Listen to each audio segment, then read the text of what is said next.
The goals for this conference actually is to make sure that our folks are prepared to hit the hill, know the issues, and really drive home to the congressman that our issues are extremely important to us as independent, trusted choice agents.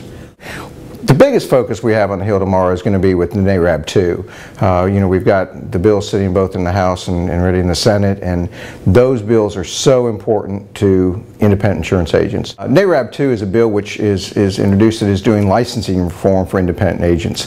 The purpose behind it is to form basically a clearinghouse so that once an agency is approved in their state, it's easier for them to get licenses in other states, that they don't have to approach every single state one by one.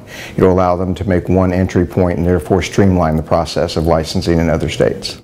Tomorrow's highlights are going to be great. We've got two great speakers. Jed Hensarling is coming to speak for us, also Senator Warner, and there'll be a great morning. It really will. Then we all hit the hill. Yes, there's 1,000 of us up here approximately, and we hope to have close to 400 meetings and really hit the hill with our messages.